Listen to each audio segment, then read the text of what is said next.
We are so honored to welcome back Mameve Medwed for her, let me just see, I think I have all the books on my bookcase. 1, 2, 3, 4, fifth novel, I believe. I got that right. Sixth? Am I missing one? I'm gonna have to go on the black market for them. Minus Me has been getting wonderful reviews and raves, not just from Manhood, but from folks like Jodi Picoult, who's wrote Medwed's lovely novel of marriage, motherhood, love, and loss is so real that at times it feels like nonfiction, a timely reminder that in the worst of times, we sometimes rediscover the very best of ourselves. And also from Stephen Macaulay. If you really enjoyed this event, you can actually watch, as I did, Mimi's event with Steve last week at Porter Square Books. You can find it by Googling it. And if you like that, then you can join us on April 6th for Steve's interview of Michael Lowenthal, whose book is, Mameve, Sex with Strangers. It's a collection of short stories, April 6th. So Macaulay wrote, Medwed writes with heart and charm, warmth and wisdom. She knows how to evoke laughter and tears, balance the joys and the challenges of the complicated relationship she describes, and bring to life an entire Maine town.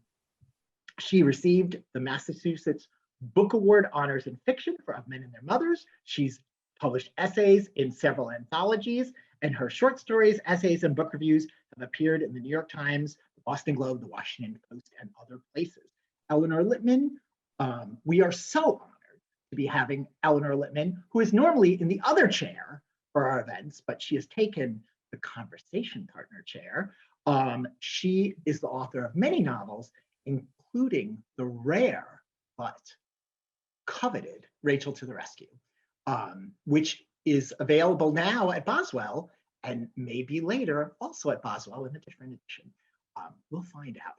Mameve, I'm so glad you're back for the first time since our grand opening when you and Ellie and the late and wonderful Anita Tree cut the ribbon. So what an honor. Thank you so much for coming back. It's so great to be here. We love Boswell's. Wonderful.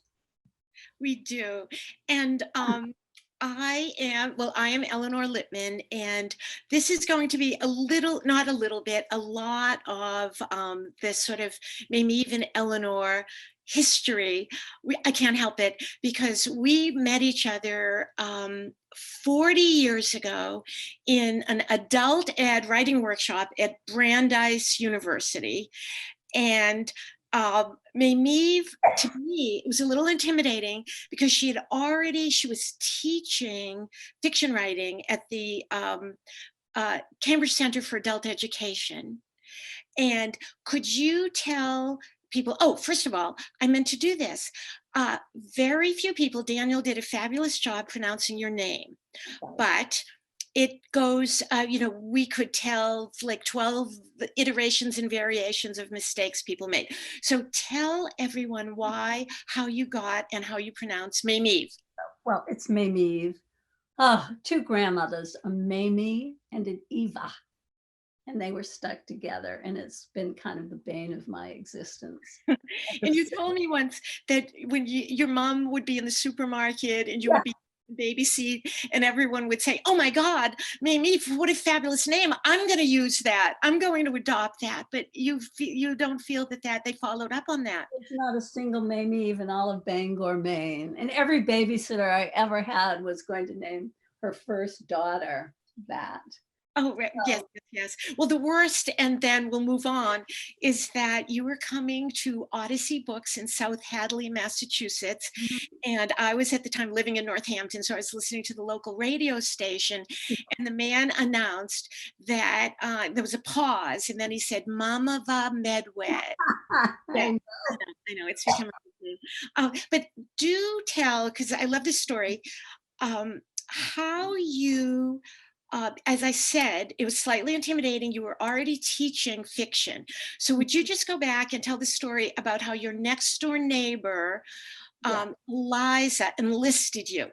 Yes, well, Eliza McCormick, when we moved to our house in Cambridge, her first novel was coming out, and I could not believe that I moved next to a real novelist. I was so excited. And anyway, I'd always wanted to be a writer, but never did anything about it. And then she got a gig teaching fiction writing at the Cambridge Center for Adult Ed. And she called me up and she said, look, I need 7 people for the class. I'm going to pay for you and for Grace Forbes, another neighbor, to sign up. You don't have to come, but I need you, these dead souls, you know, on the register.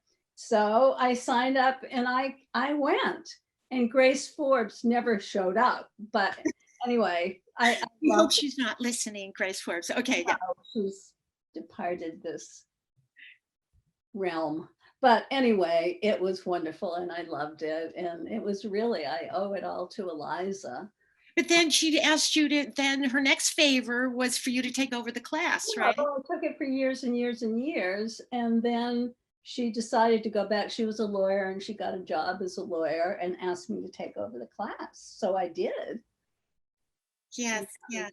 Really fun. Well, we went from there, from the Brandeis Adult Ed, a couple of different iterations, and then you recommended the Radcliffe Institute. Now, don't be impressed. It's not like getting into Harvard. You sign up and you pay your fee. Yeah. So my parents would come in from Lowell on that Wednesday morning and watch my 2-year-old son, and I would. And I joined the class. And by this time we were friends. Yeah. And we tended to be the only people in any class who was writing what we might call humor, or at least injecting some humor into our. Very serious. Yeah, very serious, very serious. Well, we were serious too, but it just came out kind of funny. Thank you. That's good. We like that. And I remember the only class I really remember was Mameve came in one day with croissants and champagne because she had sold a short story to the Boston Globe magazine. Yeah. And she passed out the croissants and everybody was cheering and everyone was so happy. A week later, she came back. Do you remember if you had more croissants and champagne? Because she sold the story to Redbook, and by this time the other classmates were like, "Oh, I'm so happy for you." Yes, I know. Congratulations. I know. It's the only thing I remember from the class. But anyway, so let me see. I've got a million notes here. Oh, and then we had this idea. It was sort of a blip in short story collections being published. And I called you one day and I said, I think we could put our stories together. Yeah, because we didn't have enough individuals. Oh, yeah. We wanted to pad it out. That's right. That's right. So we spent a lot of time on the phone. This was before call waiting. So, we tied up our phones for hours, curating our stories, alternating them. Yeah. And we named the book. It had a very good title. Oh, I love that title. Yeah. Awfully Nice Women. It was a wonderful title. Awfully nice, meaning, like too nice, awfully nice, nice. Yeah. And we got an agent, much to our shock. Yeah. And it didn't go anywhere. Daniel, you can't get that anywhere. What did you say? Pirate that somewhere. Yeah. But the agent took us on, and ultimately sold your first book. Yes. Yeah. Yes. My first book was short stories. Yes. So Awfully Nice Women. Now, I was quite the pest. We were constantly in touch. we read each other's work always. And I was pushing you to write a novel. Yeah. And I particularly loved, it was a short story called Mail. And it was in the Missouri Review. Yeah. And I remember sending you a postcard, even though I was right there across the river. You were in Cambridge and I was in Newton, saying, "Where's my novel?" Yes. And I know you still have that postcard, don't you? I do. I have it in my study. But talk about that, your first novel, Mail. So, I just did it because you wouldn't leave me alone. You kept saying, forget those stories, And I was publishing stories in magazines and journals and things. And you said, no, you need a book. You need a book. And I said, I don't know how to write a novel. And you said, nobody really does. Just take the story mail and keep on going. And I always do what you tell me, Ellie. So I did. I kept on going. And I remember I sent it to you. And then you were in Northampton and I drove to Northampton one afternoon. Do you remember that? And yes. I slightly, because I'm a very, I'm a hard marker. Yeah. I can be a tough editor. And I felt that, there was a couple of romantic prospects in the book. And I remember thinking that, and of course, Maine has a big role in many of your books, and certainly your life. We'll talk a lot about Maine, and we will get to May soon. But I felt that, not to give you this as a reveal, the character, the man that you must decide on would be the one that would take her to Maine, I think. Is that right? Yeah. And you sent me a revision, and I remember calling your house. I wake up much earlier than you do. And I remember calling, and the older son, Daniel, answered. And I said, he said, she's still asleep. And I must have said, I don't care. And I just said, I love it. It's perfect. You did a wonderful job. And then the weeks, it was a couple of weeks because it was action every day. Yeah. That book, you got an agent right away, the first person it went to, and it was being bid on. And I would get phone calls, the next one and the next one. And I still look back at that. I always say those 1 or 2 weeks when those phone calls were coming about the next editor and once Daniel called me because you were at the American Repertory Theater and he had some bulletin about the next bid. But I still look back at it's like a couple of the happiest weeks of my life. They were mine too. They were wonderful. Thank you. I never would have done it. No. She says that. She always says that. No, okay. So really, we should get on to Minus Me. Okay. So Minus Me. And Daniel did a lovely introduction about it. Now, you began, and we'll get to because I can't resist the Maine stuff too. So we'll get to the town of Passamaquoddy in a minute. But your character, Annie, you begin with Annie thinking she's been to the doctor and she thinks that she has a terminal illness. So my question about the building of the story is, do you remember when the jewel of a premise, which is the manual she leaves, she thinks she's going to be leaving posthumously for her possibly widowed husband.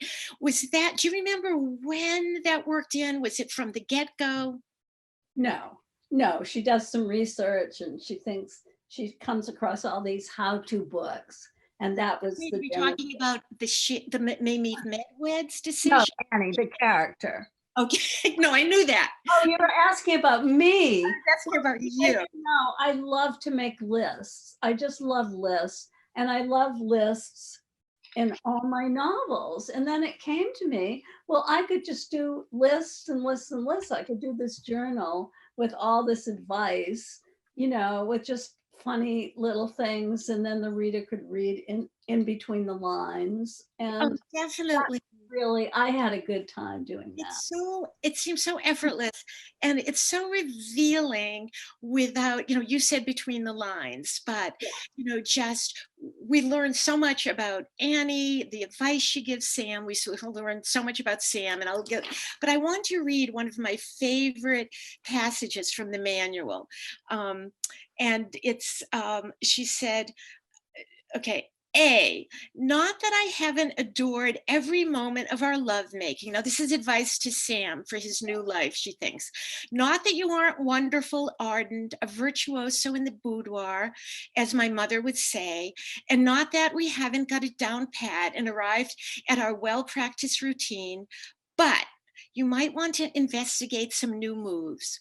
Who knows what couples are up to these days? Remember before we were married, that time fooling around at my mother's Park Avenue apartment while she was away getting a new nose, and I decided to model some of her naughty French lingerie for you, et cetera, et cetera. And one of my favorite couple of sentences was, not to get to the end of it, but at the end of that particular chapter, Annie writes to Sam, "Let me stress that I've been thrilled and comforted by our sex life all these 17 plus years, but new people, new things, and let's face it, everybody's technique could use its tune-up." Yeah. But I love to, whose idea was it to use a piece of advice as an epigraph for each chapter? That was mine. Oh, excellent, excellent. Good instincts. And Yeah. I put it on Post-its, little Post-its at the top of the chapter. Oh, yes, yes. That's great. That's great. Oh, speaking of Post-its, Yeah. you once told me tell that story about you had Post-its all over your computer underneath, and someone. Yeah, I have Post-its all over my wall in my study, and I was telling Arthur Golden that I had these Post-its everywhere, and he said, "Are they timelines and character development and ideas?" And I said, "No, it just says, write your book, write your book." A million Post-its everywhere I turn. Right, right, right, right. Now, Sam needs help because you have described, she loves him, no question. They're joined at the hip, but she has described him as both clueless and spoiled. It's a kind of a benign kind of spoiled because he's very lovable and sweet. But could you talk a little about how he got that way? Well, he's an only child, and his mother, used to iron his clothes, put name tags in them. When he went to college, he would send them back. She'd launder them, send them back to him with little, all ironed and beautifully folded with little Hershey kisses in between. And he just always, he was kind of a mother's boy, but sweet, incredibly sweet and kind, and just not great in the practical aspects of the world. Right. And so that was his mother. She doesn't really, there's little hints of her, but Yeah. major character is Annie's mother.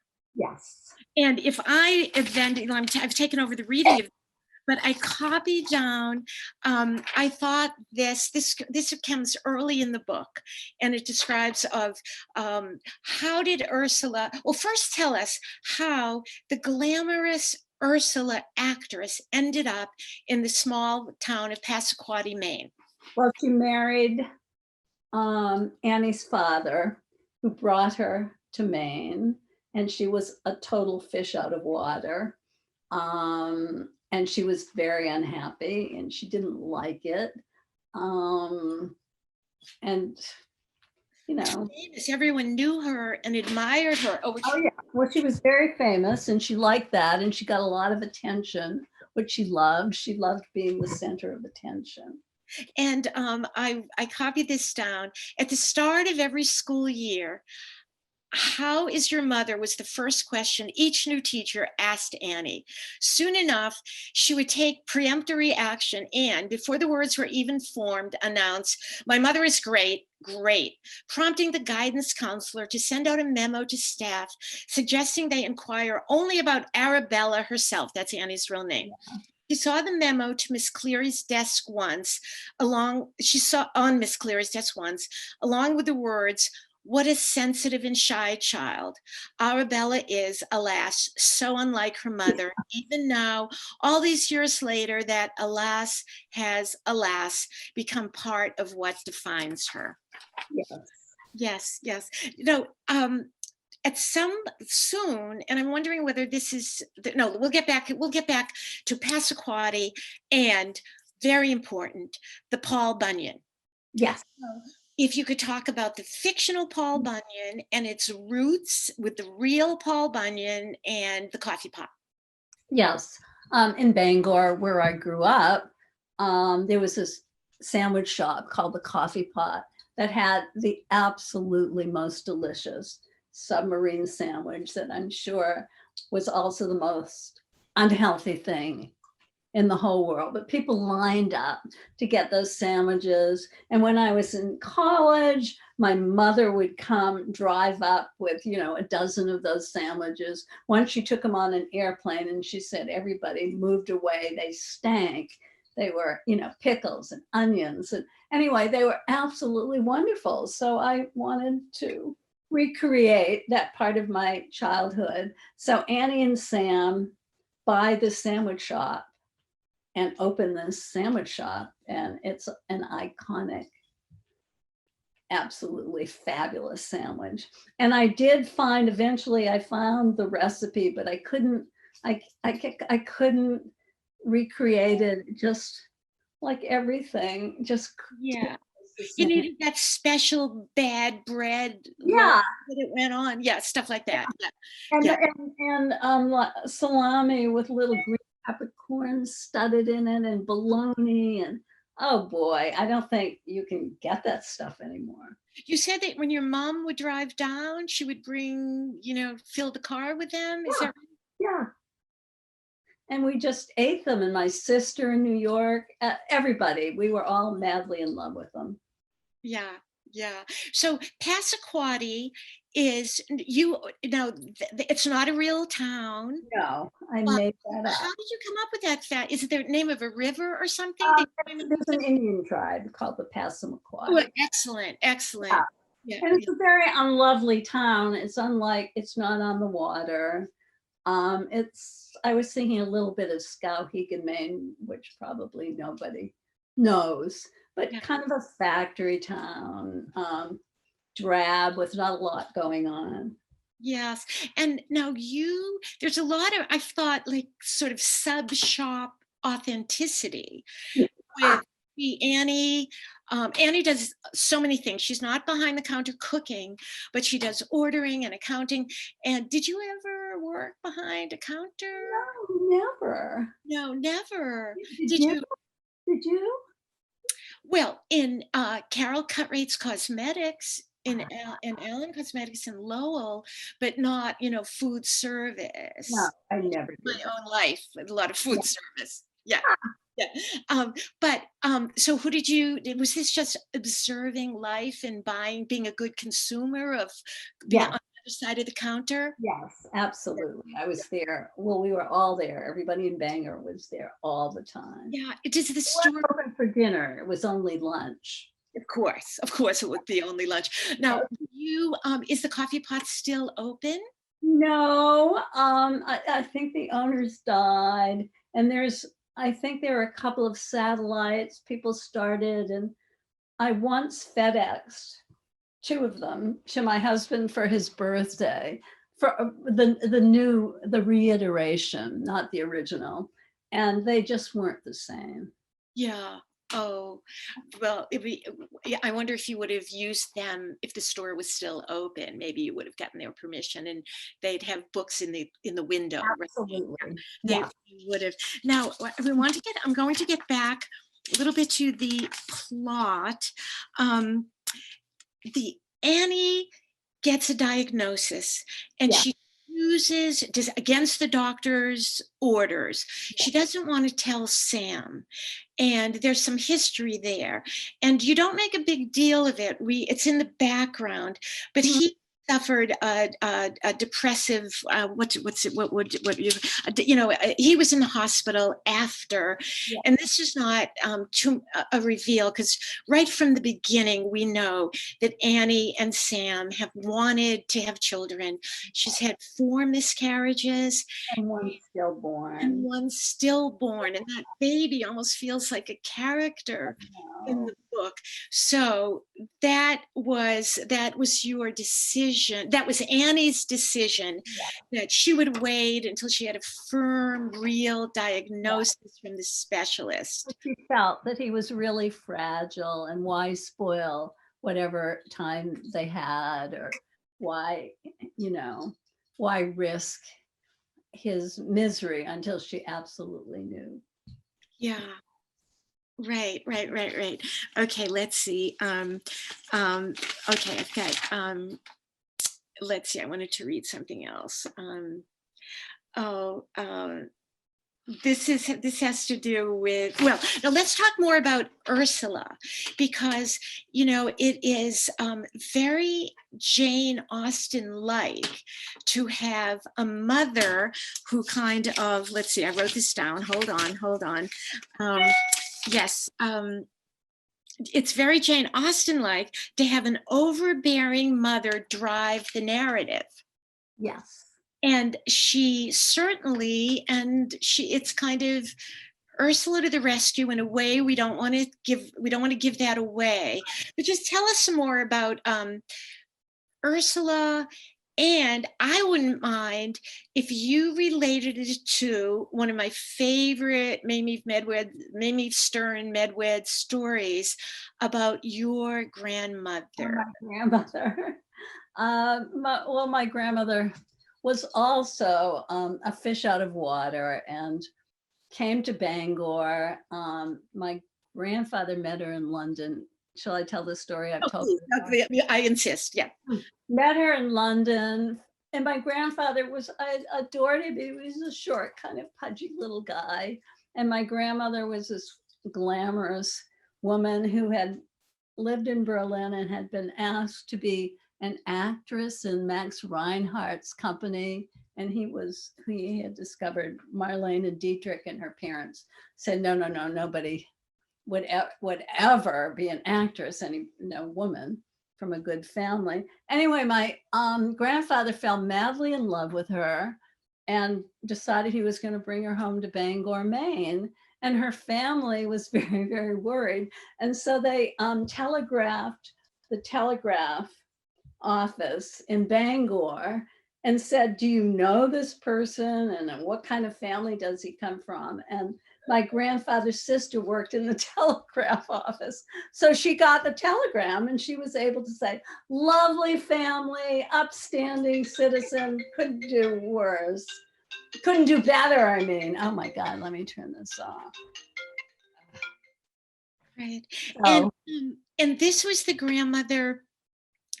This was the grandmother which was the grandmother who lived in New York and lived in a hotel. Yes.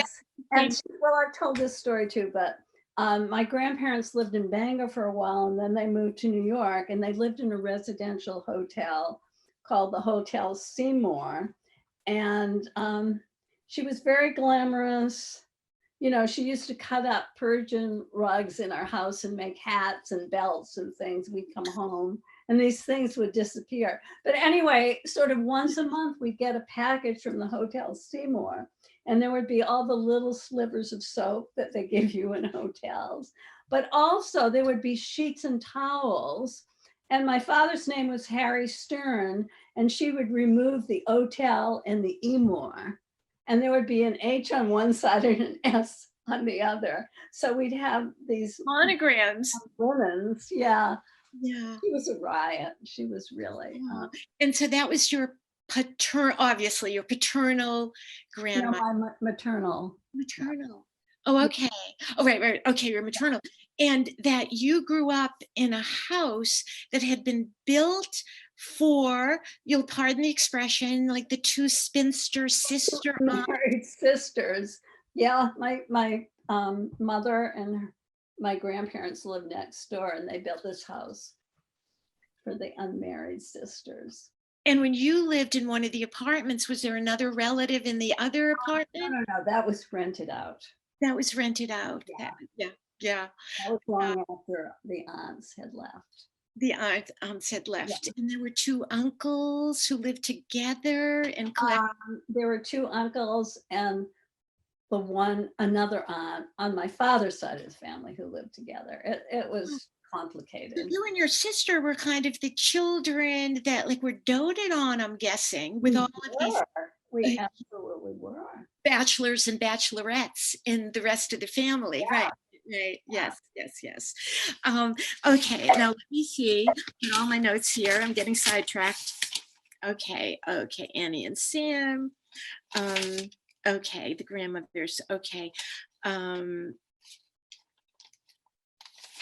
Okay. Oh, yes, yes. Daniel would like me to, let's see, do we have any questions here? Oh, okay. Yes, Daniel. Okay, Daniel posted something about the coffee pot and then apologized that it wasn't the authentic one. Okay, okay, chat. Yes, yes, yes. And let's see. So I have some other, oh, there, excuse me. My pages. I wanted to ask you now some more about the book. And so we don't make people nervous about Annie's diagnosis. And so maybe without giving anything away, I could say you and I both are big believers. We like belong to the school of happy endings. Absolutely. Yeah. Yes. So would you like to talk a little bit about that and about, that sometimes the forces against that? Well, it is lovely to have the power, as you know, to give your characters a happy ending. So you play God a little bit, and it's a romantic comedy. So That's right. it's And Shakespeare comedies, yeah, Shakespeare comedies, they all end with weddings. Not that all our books do, but like something analogous. Yeah, yeah, yeah. so I Yeah. love that, and I always knew I wasn't sure how it was going to work itself out, but I always knew that I was heading toward, Yeah, it's a particularly, and I love,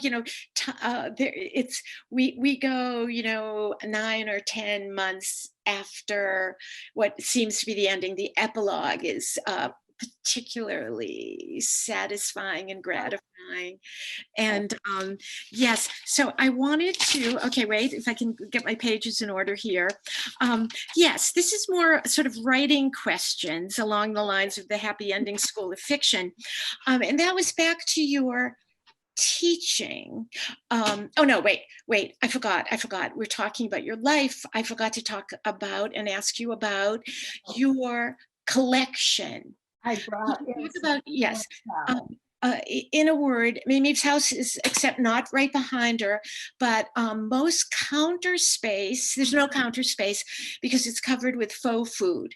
Could you talk a little bit about that? Well, I'm going to show you what I have. I brought a few things in. Okay, so these, I showed this with Steve McCauley too, but these are my favorites. These are, can you see them? Yes. They're coasters. Bologna, salami, fat, American cheese. They're my favorite. I think they're rubber. And it started your collection, right? This was, yeah, I saw it in my favorite store in Cambridge, which is no longer there. It's Joie de Vivre. And I bought them, and this was the start. And then my son Daniel was in Japan, and we went to visit him. And there was all this fake food in the restaurants, so you could point to what you want. But I brought this particularly because it's a submarine sandwich. Doesn't look anything like coffee pot, which was much longer, squishier bread, and it had the pickles and the onions and everything on the top. But I'm quite fond of this. By the way, how much did the coffee pot, what was it called? The original Paul Bunyan, what was it called? Did the sandwich, the name itself, I mean, the sandwich.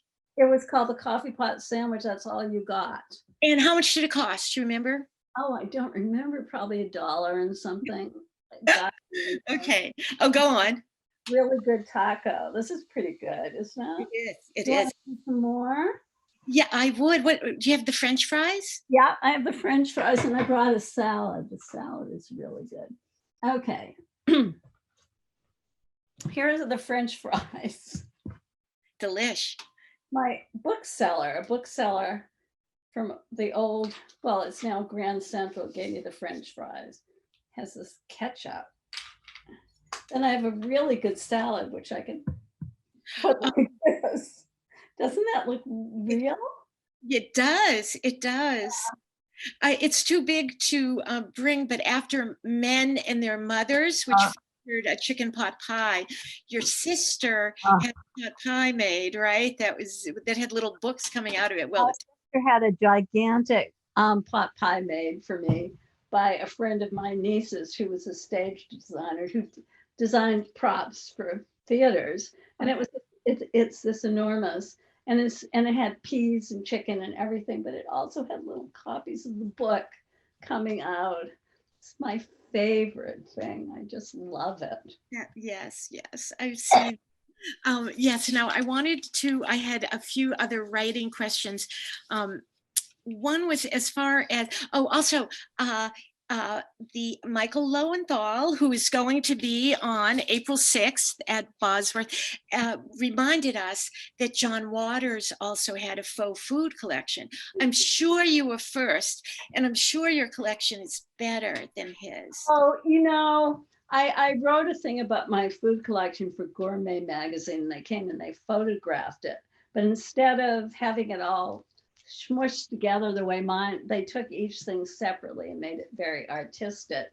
But at one point I said to them, gee, John Waters has a collection like that. And they said, oh my God, could you get a quote? So I managed to get the name of his agent. And, No. Interesting. No. So very stars. Yeah. Right. You're not like that. Yes. No. Anyway, I wanted to ask you too, going back to writing and teaching, and I'm sure we have some writers in the audience, who maybe even starting writers. Wait, let's see. Wait, I'm going to see if this is a question, because we are. Let's see. Okay.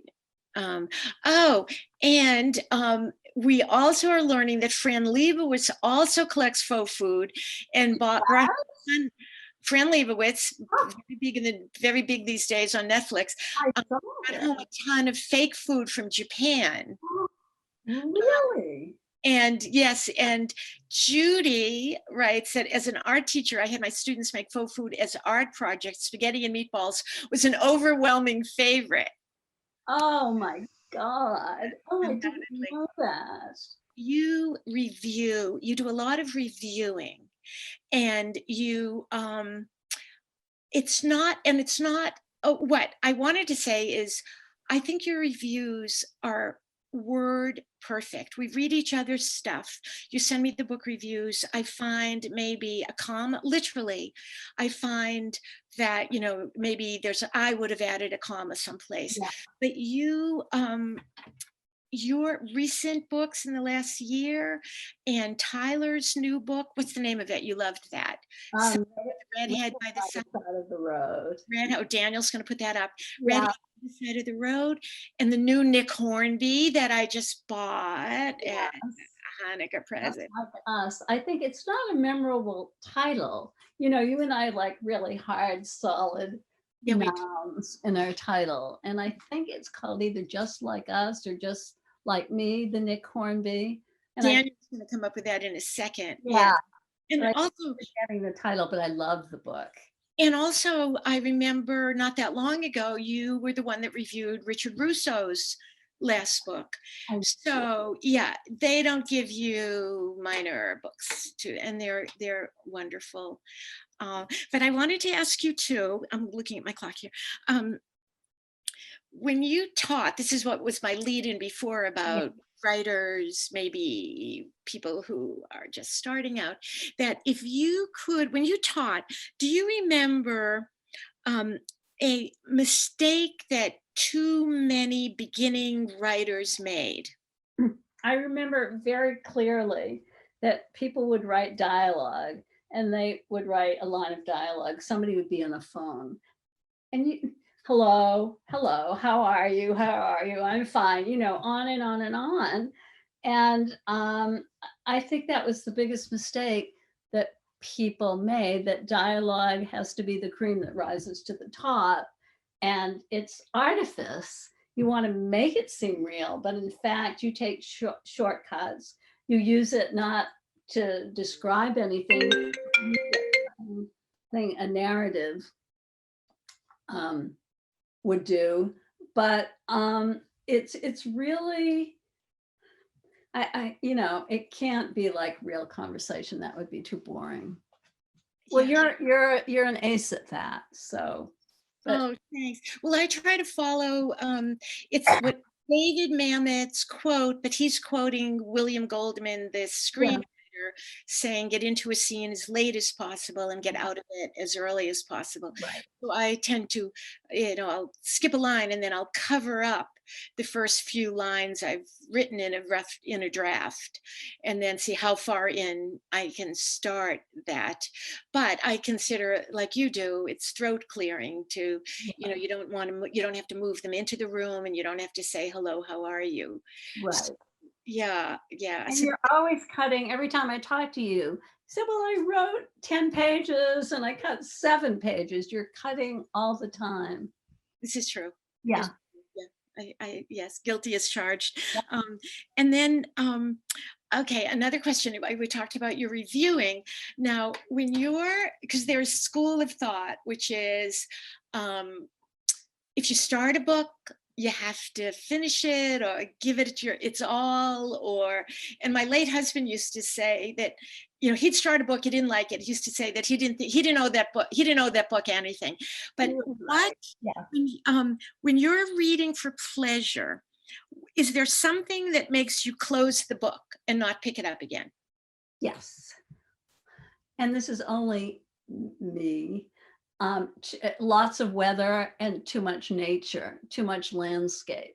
I want to get to the action. I want to get to the characters. I want to get to the story. I don't like lots of description of the landscape, the marshes, the fields, the snow, the sun. I get extremely impatient, but other people eat that up, so. Well, yeah, well, Elmore Leonard in his in the New York Times Writers on Writing, I think that was one of the best ones ever. He began with "Don't start with The weather.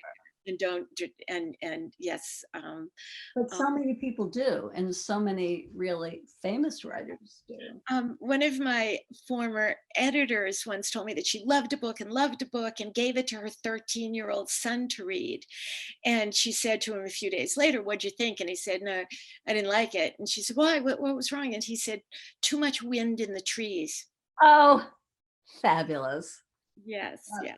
Fabulous. And I have one other question I wanted to ask you, because was there a childhood book that you loved and read and reread that was just, the childhood book of your heart? I just loved, I think it was called The Little Princess, Natalie Hodgson Burnett. Yeah, Oh, in the attic, in the orphanage. oh God, I love that. And of Oh, course, Nancy Drew. I loved Nancy Drew. I loved Ruby White and Winnie the Pooh. But those, oh God, and I love Little Women. That yeah, was wonderful. yeah. And I must have read that a million times. Loved it. Oh yeah, the million times is. Yeah. Yeah, when I was a kid, I read my favorite books 25 times. Yeah. Yeah. Daddy Longlegs by Jean Webster was my favorite. I think it might still be in print. It started my love of epistolary novels. Are there questions for Mimi? There's been a very popular question from Stephen McCauley that was seconded by Nancy. So they want to know, was Ursula always going to be as major a role in the book? And what point in the writing did you realize that she was going to be so important? It sounds like he knows originally she wasn't going to be. She just took over. She did. As she tended to do. But she, she came in, and then she was such a force of nature that she took over. Her voice was so real to me. It just came out in Ursula language, and there she was. She took over the book. She took over everybody's lives. She took over the town. That was just her character. your son did warn about visiting and eating fake food by mistake that might take out a tooth. Yeah. But there aren't too many questions. I wanted to know, I would love to know what books you've been, I mean, I guess you can't give away a book that you might be reviewing, but if there's anything coming out that you're super excited about that you want us all to read? I haven't read any galleys lately, so, I don't know. And I said, this book that I love, which I said when Steve asked me this question at Porter Square Books, which We Keep the Dead Close. Do you know that? It's about a murder in Cambridge in 19. Oh, I read it. Yes. Oh, Oh, I read it. I listened to it. Yeah. Yeah, you did. Well, it's true. Ellie, we've discussed your love of a good true crime book. Yeah. So. And I was there, and I remember, the names of the policemen. I remember the murder. I remember the second murder. So it was just totally gripping, and such an escape from these horrible times we're living in now. Yeah, really very smart, sophisticated true crime, Yeah. Yeah. So, were you thinking you might be in the book somewhere? No. No, particularly not as a corpse, but it was, and all the academic stuff was so interesting. And I've lived here since 1964 in Cambridge, so it's just all the town gown stuff is fascinating too. Yeah. So The misogyny in the academia, I mean, we don't really, I mean, if you've lived through it, you know it, but I think a lot of people nowadays don't really quite, and how long it went that, and this idea that Harvard didn't give tenure. Yeah, I know. So, Harvard is so arrogant. Harvard can be so incredibly arrogant. So it reinforced all of that. all right, I have to put, back to Ellie. Ellie, we don't have any other questions. I did want to also mention, if you like Winnie the Pooh, you should read a book that we sold a ton of this fall called Skunk and Badger. It's by a woman named Amy Timberlake. Yeah. And it is about two friends. It's kind of a Winnie the Pooh crossed with The Odd Couple. It's got illustrations from John Klassen. And it's just a delight. You love it. What age group? We all have. I would say it's an early intermediate. So, that intermediate's like 8 to 12, but I'd say it's 7. My nephew has been reading it to his 6-year-old son. Okay, because Mameve has a good range. I have 2 8-year-olds, so that would be perfect for them, grandchildren. It's very funny. There's a lot of chickens. Oh, good. Yeah.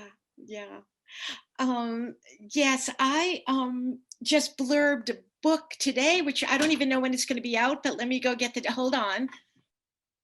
Did you love it, LA? I did. It's by Carol Wallace, and it's called, because here's the title page, Our Kind of People. It's set in New York City in the 1860s to 1890s, and it's kind of, Edith Wharton, a family dealing with the social strictures, and they're not quite up. Yeah, it was wonderful, and it was, I just kept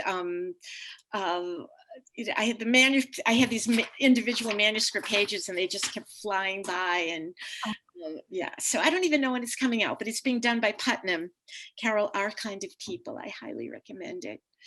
And and I'm a big fan of Patty Dan's book talking about epistolary novels that I love, which is The Wright Sister, which is about Catherine Wright, Orville's, and what's the other brother? The Wright brothers. Wilbur.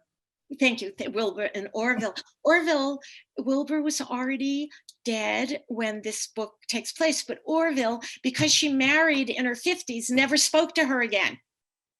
How did that some issues there, but so it's diary entries that are, it's fiction, but from her diary and letters, and it's paperback original, and that's another recommendation. I also loved Atomic Love by Jenny Fields. Oh, you gave that to me, and that was wonderful. Yeah, that was great. Yeah. And there's, would anyone like to mention Rachel to the Rescue? I will. Wait a minute. Wait a minute. Okay. Right here, which is a book for our times. And it was published in, well, tell the story, Ellie, about this. How are we doing, Daniel? Very briefly, I finished the book and I had great confidence in it, and it's very political. My character was fired from the Trump White House. Wisconsin, I know, you know, purple state, got to be careful. So great confidence, and every single editor who saw it said, you know, haha, really loved it. But when it comes out in a year, there would be Trump fatigue, and you know, they didn't want to take that chance. So I slipped it myself to my British editor, who read it in a day and brought it out in 3 weeks later as an ebook, and on American Election Day as a print book in England. And since then, let's see, how shall I put this diplomatically? Well, Trump lost, and no one seemed to be so worried about Trump fatigue. So Houghton Mifflin is going to be bringing it out when they can bring it out. How, you know, it takes a few minutes to get a book, get a book out and get the campaign going. But I was very happy about that. So funny. It is laugh out loud, roll on the floor, rib splitting, funny. It's just wonderful. Talking about fishing for compliments, huh? It's true. Yeah. But anyway, and Daniel didn't mention that Minus Me is fiction original, so it's a very reasonable price, right? We like to say that. Yeah. In these days, it's a wonderful book. It's so, yes. And Alcove is doing some very nice stuff. They did a very nice job on the book, I thought. So. Yeah. I think I love the cover. I think it looks really good. Yeah. So Yeah. I'm pleased. So we have no more questions. Is that? That's right. It's fine, because you don't want to start asking, then you start getting like pity questions, mercy questions. So no pity for us. No pity for us. So happy Inauguration Day to everyone. Wow. And we will, Mameve and I will talk, as we talk every day, several times a day. And I can't wait. I always rave about coming to Milwaukee, and I always say it's a beautiful city. And I remember standing on the shore of the lake and looking at the new art museum. How many years ago was it new? It wasn't yet opened. 15 years ago, something like that. Older. And I remember, standing there, it was so beautiful. And I remember saying to my husband, if I told you, if someone had just blindfolded me and put me down here and I was looking out at this water and this building, I would say, I don't know, it must be Sydney, Australia. Yeah. It's a beautiful city. Oh. The Sydney of the Midwest. That's what we all call ourselves. Most wonderful store.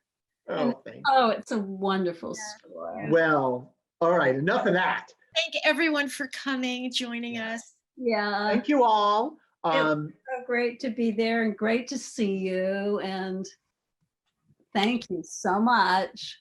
Talk to you soon, Mamie. Bye, everyone. Bye, everybody. Bye-bye. Bye.